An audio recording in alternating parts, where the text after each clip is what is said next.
Et si la stabilité du monde n'était qu'un fragile mirage, prêt à se fissurer sans prévenir?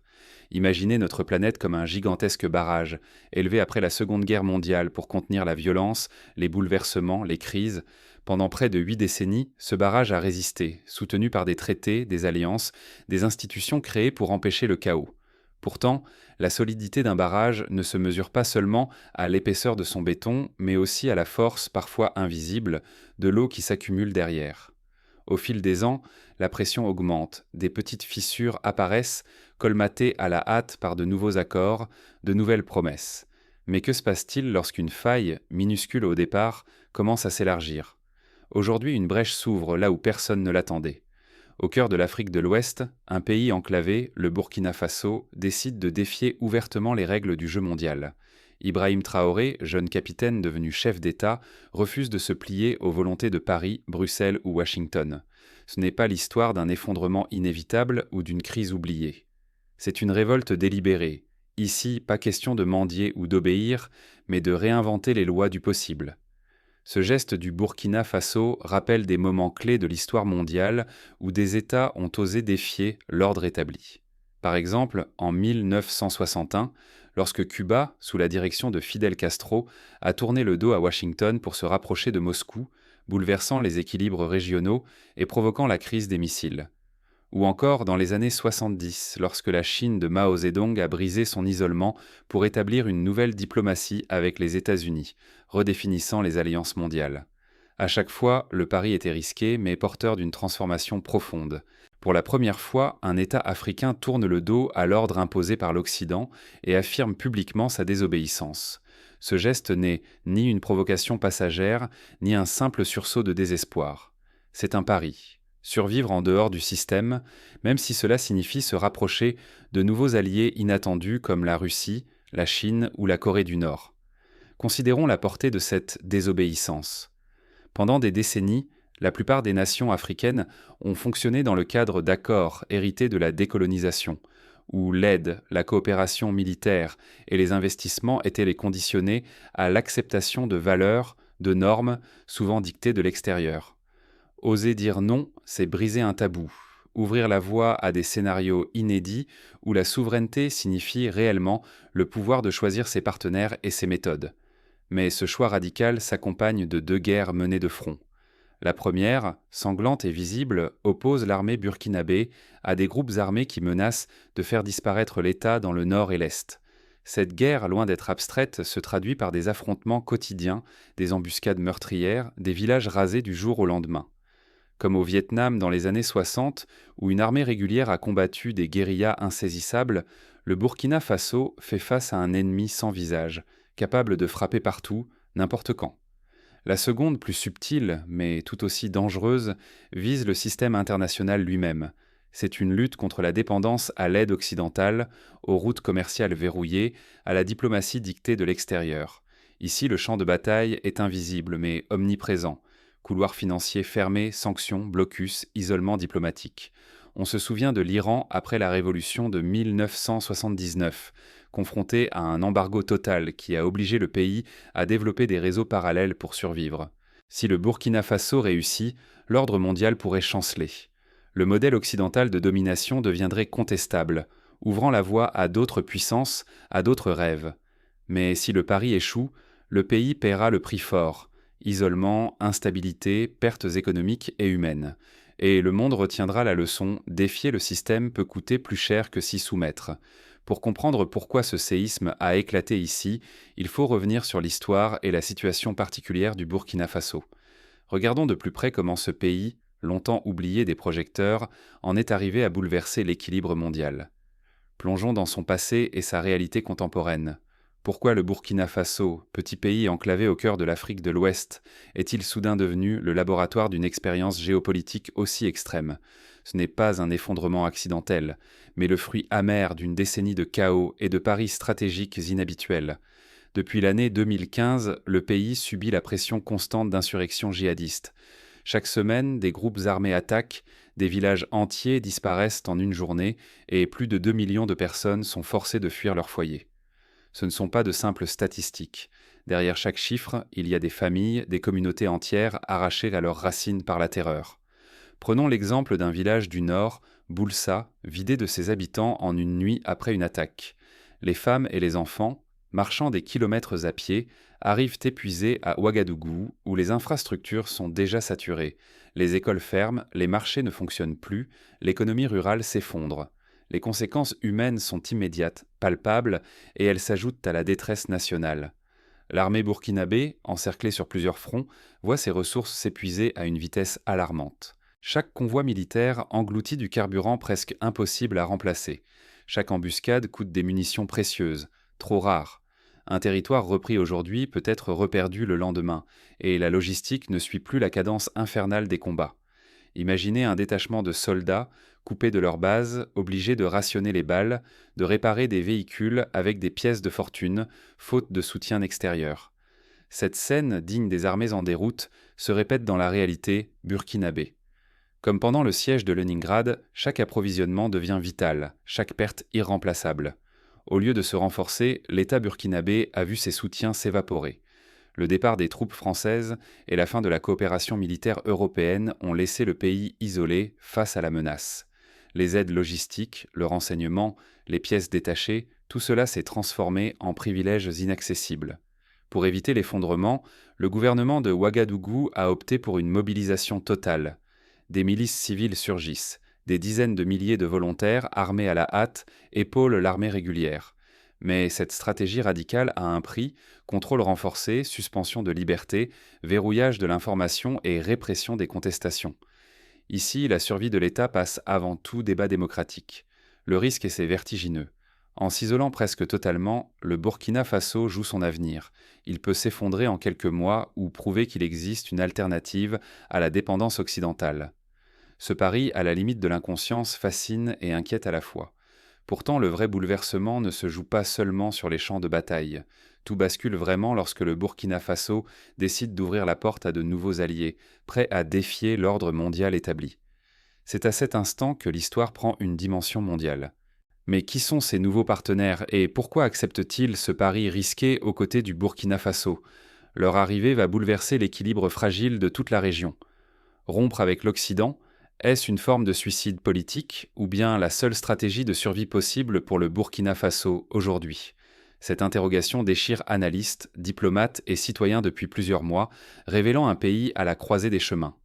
Depuis l'expulsion des forces françaises, le Burkina Faso a vu disparaître presque du jour au lendemain le soutien de ses bailleurs et partenaires historiques. Les aides financières occidentales, qui alimentaient un budget public et programmes humanitaires, se sont taries. Les chantiers d'infrastructure, la coopération militaire, l'appui logistique, tout a basculé dans l'incertitude, forçant Ouagadougou à chercher en urgence de nouveaux alliés. C'est la Russie qui s'est d'abord imposée. Moscou a envoyé armes, munitions et formateurs militaires. Désormais, les convois russes, escortés par des soldats burkinabés, sillonnent le pays et symbolisent ce pari géopolitique risqué. Mais la Russie n'est pas la seule à s'engager dans cette brèche.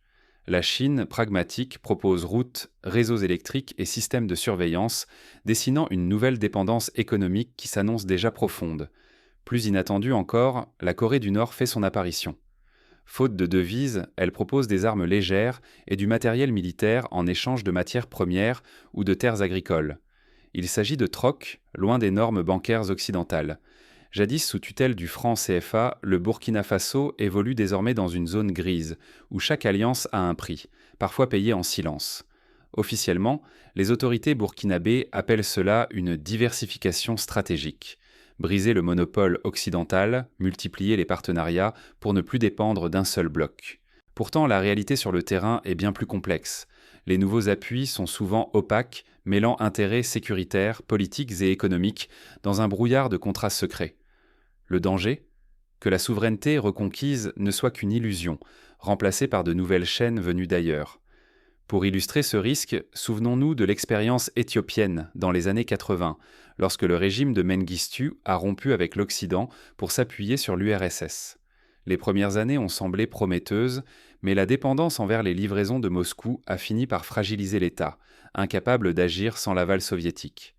Aujourd'hui, le Burkina Faso doit éviter de tomber dans le même piège, celui de remplacer une dépendance par une autre. Face à cette rupture, l'Occident paraît démuni. Sanctions, pressions diplomatiques, menaces de suspension n'ont eu que peu d'impact. Les capitales européennes hésitent à intervenir, tandis que le Burkina Faso et ses voisins s'aventurent sur un terrain miné, là où les anciennes règles ne s'appliquent plus. C'est un pari aux conséquences immenses. Si la manœuvre échoue, le chaos et la déstabilisation pourraient s'emparer de la région, avec le risque d'un isolement total. Mais si, contre toute attente, le modèle burkinabé fonctionne, il pourrait inspirer d'autres nations à rompre avec l'ordre occidental, bouleversant l'équilibre du monde. Mais derrière ce bouleversement géopolitique, comment la population burkinabé vit-elle la rupture au quotidien ? Les choix des élites résonnent-ils avec les angoisses et les espoirs du peuple ? Pour comprendre l'impact de ces décisions sur la vie quotidienne, imaginons le sort d'un commerçant à Ouagadougou. Avant la rupture, il bénéficiait de l'importation facile de marchandises européennes. Aujourd'hui, il doit se tourner vers des fournisseurs chinois ou russes, souvent plus chers ou moins fiables. Les clients, déjà appauvris par l'inflation, hésitent à acheter. Les commerces ferment, la précarité s'installe. Ce test peut-il vraiment changer la donne mondiale ? Ou n'est-ce qu'un pari de plus, condamné à l'échec ? Au Burkina Faso, la population s'est mobilisée comme jamais, renforçant la résistance face aux menaces extérieures. Mais cette unité nouvelle s'accompagne d'une montée des tensions internes et d'une centralisation du pouvoir de plus en plus autoritaire. Dans les villes comme dans les campagnes, l'économie chancelle. L'inflation grignote chaque jour un peu plus les revenus. Les projets venus de l'Occident s'interrompent soudainement, tandis que les investissements, promis par la Russie, la Chine ou la Corée du Nord, tardent à créer de véritables emplois. Le quotidien se durcit, l'incertitude devient la norme. La souveraineté a un prix immédiat, liberté restreinte, sacrifices consentis, attentes interminables. Ceux qui rêvent d'un futur meilleur doivent encaisser la douleur du présent, misant sur des promesses encore fragiles. Mais le Burkina Faso n'est plus une exception. Au Sahel, le Mali, le Niger, le Tchad observent, parfois imitent ce choix radical. Chacun tente de s'affranchir du modèle occidental, de forger de nouvelles alliances, quitte à naviguer à l'aveugle dans un ordre mondial incertain. La Russie envoie ses conseillers, ses armes, la Chine bâtit routes et infrastructures. La Corée du Nord propose des partenariats sans discuter démocratie ni droits humains. Les règles changent, la conditionnalité politique s'efface, la survie immédiate prend le dessus. Pour la population, le risque est immense. Si les sacrifices d'aujourd'hui ne sont pas récompensés, la désillusion pourrait tout emporter. Pour la région, c'est peut-être le début d'un basculement irréversible où de nouveaux pôles d'influence redessinent la carte du pouvoir, loin des capitales occidentales. Le pari burkinabé est d'une audace rare. Les conséquences, elles, se mesureront sur des années. Mais le coût humain, politique et stratégique de cette rupture demeure vertigineux. Personne ne sait encore qui paiera le prix le plus élevé. Le Burkina Faso avance, mais l'issue reste incertaine. Comment ce choix radical pourrait-il inspirer ou mettre en garde les autres nations ? Pour répondre à cette question, regardons l'exemple de l'Indonésie dans les années 50. Sous Sukarno, le pays a tenté de sortir de l'orbite occidentale, multipliant les alliances avec les pays non alignés. L'expérience fut tumultueuse, marquée par des tensions internes et des ajustements constants. Aujourd'hui encore, l'Indonésie reste un modèle de résilience, mais aussi de complexité dans sa quête d'indépendance géopolitique. Que révèle vraiment l'audace ou l'obstination du Burkina Faso ? Derrière les gestes de rupture, une leçon brutale s'impose. La dépendance n'est jamais fatale, mais l'indépendance totale demeure un mirage. Le modèle burkinabé bouscule les certitudes. Un pays enclavé, isolé de ses alliés historiques, peut-il survivre hors du giron occidental ? La réponse reste incertaine, mais le Burkina Faso a étonné par sa capacité d'adaptation. Confronté à l'urgence, il s'est tourné vers de nouveaux partenaires, dont la Russie, la Chine et la Corée du Nord. Pari audacieux, mais aussi périlleux. Car chaque nouvelle alliance transporte son propre poison. L'aide militaire russe, la technologie chinoise, les accords secrets avec Pyongyang, autant de chaînes qui succèdent à l'ancienne tutelle. L'autonomie absolue s'effrite dès que l'on examine ces dépendances émergentes. Le prix de cette rupture est lourd, mobilisation populaire, état d'urgence permanent, liberté suspendue. Ce sont des sacrifices consentis au nom de la survie, mais qui risquent de transformer en profondeur la société bien après la crise. Le coût humain, invisible à court terme, pourrait devenir l'héritage le plus durable de cette expérience. Mais le défi que pose le Burkina Faso déborde largement ses frontières. En rejetant l'ordre hérité de l'après-guerre, il lance une question explosive. Qui fixe désormais les règles du jeu mondial ? Les institutions censées garantir la stabilité sont-elles encore légitimes ou doivent-elles s'ajuster à un monde devenu plus fragmenté, plus imprévisible ? Désormais, choisir un camp expose à de nouveaux risques. Les anciennes garanties d'alliance et de stabilité ne tiennent plus. Entre anciennes puissances et nouveaux partenaires, chaque choix ouvre la porte à davantage d'incertitudes, faisant chanceler l'équilibre du monde. Mais l'expérience du Burkina Faso n'est pas qu'un test pour lui seul, c'est un avertissement pour tous les pays tentés par la rupture. Que se passe-t-il quand l'ancien ordre ne protège plus et que les nouvelles alliances au sein restent le fragile ? Le véritable basculement ne s'opère pas dans le tumulte des discours officiels, mais dans l'endurance muette des sociétés qui traversent la crise. L'essentiel n'est pas le bruit des sommets internationaux, ni les promesses martelées par les chancelleries. Ce qui compte, c'est la force d'un pays à tenir bon lorsque tout vacille autour de lui ou se retourne contre lui. Prenons le Burkina Faso. Ici, il ne s'agit plus d'un simple duel géopolitique. Ce pays, en refusant de se soumettre aux règles dictées depuis Paris ou Washington, expose au grand jour les fissures d'un ordre hérité de la seconde moitié du XXe siècle. Ce qui se joue aujourd'hui est radical, dangereux, mais lucide. Choisir de vivre hors du système, envers et contre tout, quitte à perdre en confort, en certitude, en sécurité. Mais ce qui donne à cette expérience une dimension inquiétante, c'est qu'elle n'est pas isolée. D'autres peuples ailleurs observent en silence. Ils attendent, pèsent les conséquences, calculent le coût de la survie en dehors du giron occidental. Le test ne se limite pas à Ouagadougou, Moscou ou Pékin. Il s'inscrit dans les réflexions de toutes les capitales du Sud global. Le véritable danger n'est pas que le Burkina Faso échoue ou triomphe. Le danger, c'est que le reste du monde détourne le regard, que nous fermions les yeux sur ces signes faibles, cette lassitude cachée du système international, cette montée silencieuse d'un autre récit. À force d'ignorer les failles, on finit toujours par être pris de court par l'effondrement.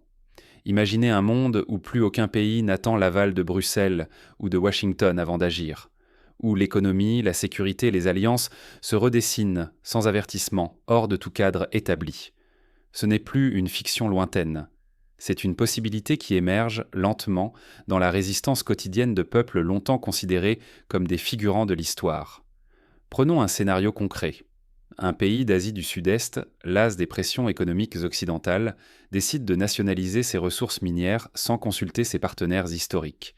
Aussitôt, il subit des sanctions, mais trouve un soutien inattendu auprès de puissances émergentes. Le marché mondial s'ajuste, des alliances alternatives voient le jour. Un effet domino s'enclenche, remettant en cause la notion même de centre et de périphérie dans l'ordre international. Alors la question demeure, l'ère où une poignée de capital dictait la marche du monde touche-t-elle à sa fin ? Sommes-nous prêts à affronter un ordre où l'incertitude devient la règle, la stabilité l'exception ? Ignorer ces signaux, c'est risquer de se réveiller un matin dans un monde où l'ancien ordre n'existe plus. Sans préparation. Ce n'est pas seulement aux puissants d'ouvrir les yeux, mais à chacun d'entre nous. Car ce qui se décide dans le silence des marges aujourd'hui pourrait bien redéfinir le centre demain. Face à cette réalité, que peut faire un pays ou un citoyen averti ? Quelques pistes pratiques émergent. D'abord, renforcer la résilience interne, investir dans l'éducation, la santé, la cohésion sociale, pour que la société tienne face aux chocs extérieurs. Ensuite, diversifier les partenariats, sans jamais perdre de vue le risque de nouvelles dépendances, ne pas mettre tous ses œufs dans le même panier, mais garder une marge de manœuvre. Enfin, apprendre des expériences des autres, observer, analyser, adapter les leçons tirées des ruptures passées, comme celle de l'Algérie post-indépendance, de l'Inde non alignée ou du Brésil des années 2000. Au niveau international, il est temps de repenser les institutions. La Banque mondiale, le FMI, l'ONU, créés dans un autre siècle, doivent s'adapter à la nouvelle réalité d'un monde multipolaire. Cela implique plus de représentativité, de flexibilité et surtout la capacité d'écouter les voix qui montent des marges, au lieu de les ignorer ou de les réprimer. En conclusion, l'expérience burkinabé, aussi douloureuse soit-elle, ouvre une fenêtre sur l'avenir. Elle rappelle que la stabilité n'est jamais acquise, que chaque ordre, aussi solide en apparence, peut être remis en cause par l'audace d'un pays, d'un peuple, d'un leader, que le prix de la liberté est parfois exorbitant, mais que l'absence de choix, l'acceptation passive, peut coûter tout autant. Alors laissons-nous interroger par cette brèche dans le barrage mondial. Quels sacrifices sommes-nous prêts à consentir pour préserver notre autonomie? Jusqu'où accepterons-nous l'incertitude, l'inconfort, la remise en cause de nos habitudes? Le monde de demain ne ressemblera plus à celui d'hier. Peut-être est-il temps d'apprendre à nager dans le courant plutôt que de s'arc-bouter